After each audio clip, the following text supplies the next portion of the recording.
Serial Ganga माई की बेटियां के आने वाले अपकमिंग ट्रैक में बड़ा हाई वोल्टेज ड्रामा देखने को मिलने वाला है।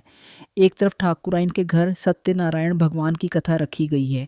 यह कथा सिद्धू ने इसलिए रखवाई है ताकि उसके और स्नेहा के बीच नज़दीकियां बढ़ें और स्नेहा जो गलत इरादों से ठाकुराइन के घर आई है अपने इरादे बदल दे।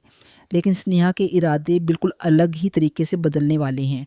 दरअसल कथा के दौरान स्नेहा अपने भाई शेखर को भी बुला लेती है। जैसे ही ठाकुराइन शेखर को देखती है वह गुस्से से आग बबूला हो जाती है और कहती है, शेखर को किसने बुलाया? तुम होती कौन हो किसी को भी हमारे घर बुलाने वाली? ये हमारा घर है और यहाँ वही आएगा जिसे हम बुलाएंगे। शेखर का इस घर में आना बिल्कुल मना है। ठाकुराइन की ये बात सुनकर स्नेहा भी भड़क जाती है और कहती है, ये मेरे भाई हैं, मैं इन्हें ज़रूर बुलाऊंगी। इसके बाद ठाकुराइन स्नेहा को कमरे में ले जाती है और उसे अतीत का ऐसा सच बताती है जिसे सुनकर स्नेहा के पैरों तले ज़मीन खिसक जाती है। ठाकुराइन बताती है कि शेखर और उसकी माँ की वजह से उसकी बेटी मधु की ज़िंदगी बर्बाद हो गई थी। मधु की प्रेगनेंसी के दौरान शेखर ने उसे थप्पड़ मारा था जिससे उसके पेट पर गंभीर चोट लगी और उसका गर्भपात हो गया। ठाकुराइन कहती है कि इस पूरी घटना के जिम्मेदार शेखर और उसकी माँ हैं, इसलिए वह कभी भी शेखर को अपनी हवेली में कदम रखने नहीं दे सकती।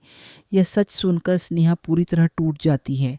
वह तुरंत नीचे जाती है और सबके सामने शेखर को ज़ोरदार थप्पड़ मार देती है। वह कहती है, आपकी हिम्मत कैसे हुई किसी लड़की के साथ ऐसा करने की, और आप मुझे सिद्धू को छोड़ने की सलाह देते हैं। सिद्धू ने मुझसे शादी की है लेकिन उसने कभी ऐसी घिनौनी हरकत नहीं की। स्नेहा की बातें सुनकर सिद्धू बेहद खुश हो जाता है क्योंकि पहली बार स्नेहा उसके पक्ष में बोलती है।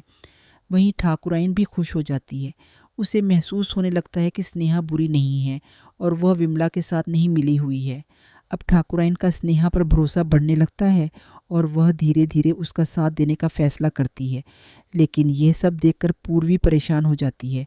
उसे डर सताने लगता है कि कहीं स्नेहा धीरे धीरे ठाकुराइन का विश्वास जीतकर इस घर की बहू न बन जाए।